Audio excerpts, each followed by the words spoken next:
Thank you for also seeing that we have some time for discussion and questions.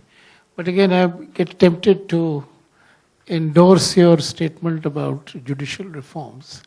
In fact, somebody the other day was making the point quite persuasively that our culture and ethics for centuries have been so strong that we are still a pretty civilized and decent place, though the courts are incapable of punishing any wrongdoing or any criminality.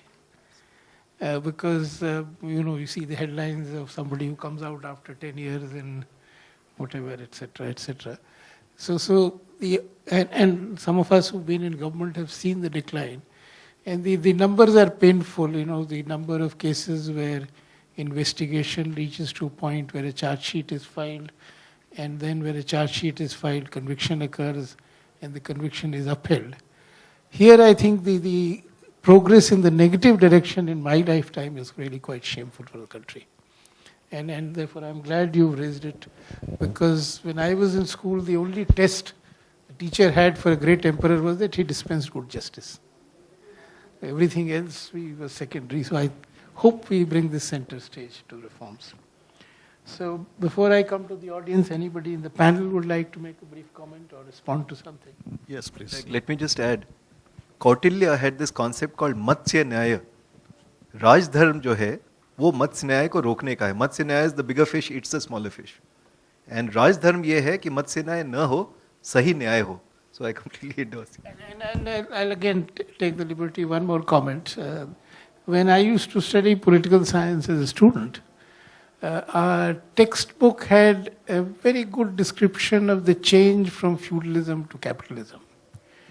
And the crux of the key change which made modern capitalism give us all that we've got in the last few centuries was the enforceability of contracts. Yeah, thank you. 2 minutes to quickly make a couple of points. I was very struck by what Prabhatji said. Two things that he said. One was people, and the second was profits. So I just put down a few points very quickly on that. Let's start with people. Technology, as we mentioned in the panel, technology changes are very, very rapid. We can't often predict how quickly they will come at us, how quickly, therefore, business models will change, how quickly, therefore, the dynamics of doing business change. E-commerce has just disrupted everything. So disruption is the buzzword. But what remains constant is people. So your tools are changing, your circumstances are changing, your models are changing, but people are people. We are still born the same way, we go through the same cycle, and we die the same way. So I think if we start exploring the subject at a level which goes a little bit beyond structure and process, which we need, by the way. This is not for a minute to suggest that everybody's goodness needs to be taken for granted, because people do bad things. We've had people in our group that did bad things, and they had to pay for it. And one example Mr. Hayat just brought out. We've experienced that from where I sit at Tata Sons. Mr. Tata went after the managing director of Tata Finance. There was a huge scandal back in the early 2000s where company funds were being used for generating personal profits. And this was being done in a manner which actually nobody knew about, and it took an anonymous whistleblower in the company. Anonymous, we still don't know who it is publicly, right? Who brought that company down. What is interesting is not the fact that it was a big scandal. Of course, it made a lot of headlines. But what is interesting is how the leadership stepped up and handled it. So it's about people's leadership behavior, to the point that Mr. Tata, and this is an amazing story. I hope somebody documents this in a book at some point, where Mr. Tata stepped up, and I remember there were full-page ads very soon after the scandal broke, saying that Tata Sons steps in and will back every depositor that has a threat to their funds, because we had crores of deposits from the public. And I remember the amount was upwards of 500 crores was transferred overnight into Tata Finance from Tata Sons to back it up. That's first. Second, the public comment that nobody will be spared, no matter how high the perceived influence of that person was.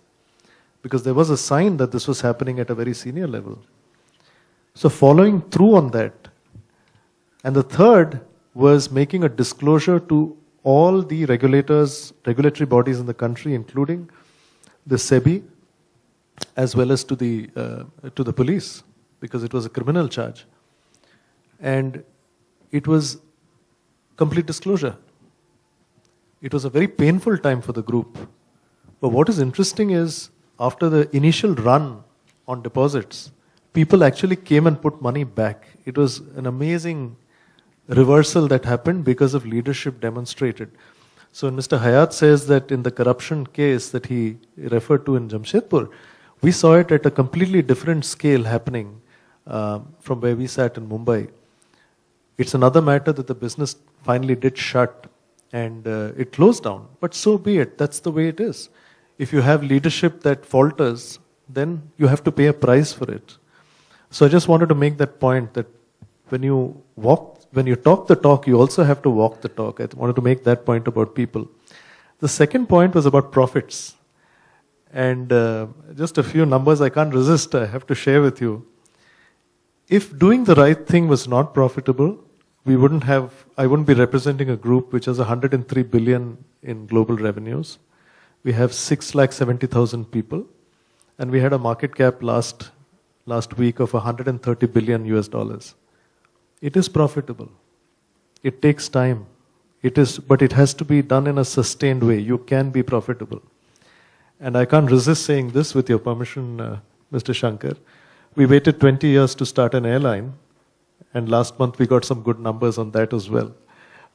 So sometimes you have to stick it out, but I think sustainable businesses are built on the basis of such foundations. I just wanted to make that point. In fact, I would make your point a little more strongly, that in this century and in the kind of globalized consciousness that is emerging, you cannot be profitable unless you are responsible over a period of time.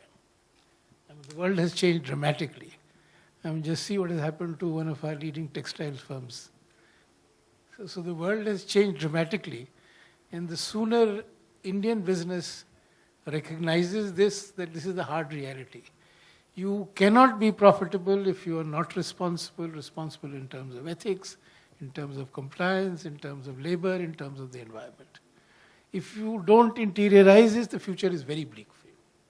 And I think this message needs to go out loud and clear and needs to be interiorized, because in this century, you will not succeed. And you see what global majors, the price they pay if they go wrong, big names, and the success they get if they are able to position themselves right as being green or environmentally responsible and so on and so forth. And your group is a great example. We have time for a couple of questions, so maybe more than a couple. I'd just like to complete the loop before we open up for questions. When we talk about corruption comes as a cost. Okay, no entrepreneur or no business house will have a cost and not pass it on. So basically, when there is a corruption, there is a cost, and this cost is always passed on to consumers like you and me. So we pay a price for corruption. And one day, someday, when the laws or enforcement agencies catches up with those kind of business houses, they vaporize. If you are a compliant company, how does it benefit? So we come back to the theme. Are they profitable? More than profitable, are they sustainable? Yes, because your vendor base would be happy to work with a company where there are no demands to get inside the business house. Your customers get the product for which they're paying. They don't get an inferior product because there is no cost of a corruption which is built in, which reduces the value and the quality of a product. So you have a vendor base which is happy, you have a customer base which is happy. And when both are happy, when your business soars, when your profit soars, who is ultimately happy? The shareholders, the stakeholders. This leads to a business which not only becomes profitable, but sustainable. Profitable business is for one generation. Sustainable business lasts for generations. And this is the theme, and this is where each one of us have to work. Do we want to live in a company? Do you want to work in a company? Do you want to work in an environment? Do you want to live in an environment which is more compliant in nature? You don't require laws and regulations. You still require your own inner conscious to stand up and say, this is what I need to do. This is my value system. and I have a belief in my value system, and I'll only work for an organization where my value system and the organization value systems coincide, not digress. Thank you, and you put it well. I see a few hands, but we'll be able to take one or two or three. Let me see. So please make it very brief. Question, not a comment. Yeah. My name is Dr. Pranav Das. I work with Tata Housing. My question is to Mr. Hayat or Mr. Prabhat can take it. I think you have been a long time in the government and Come to the question. yeah, the question, I have to give the context. Also. No. I'm finishing it. For so many years, the systems and processes have been there. Why it was not working? Why we needed Mr. Modi to work it? And in this country, ethics can be one-man agenda? Okay. There is a lady there. We'll take all the questions and then.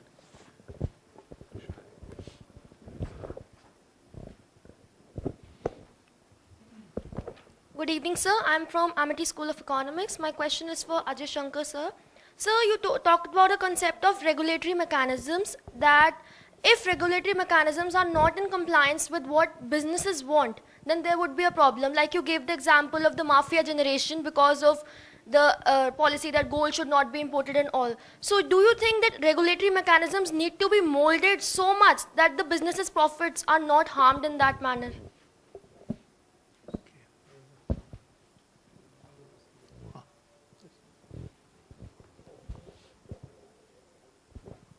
Good evening, sir.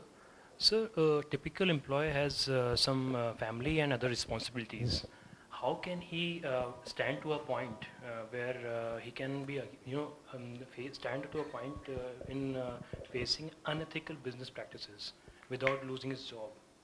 First point is, and subsequent is this: professional and student in professional studies often come up with a situation where there is ethical practices and company practices.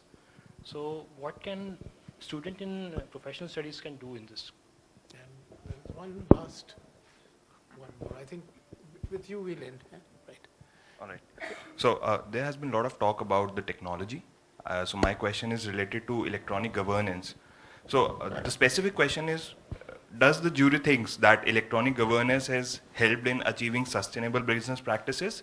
And what are the immediate challenges that business houses and government see with respect to electronic governances?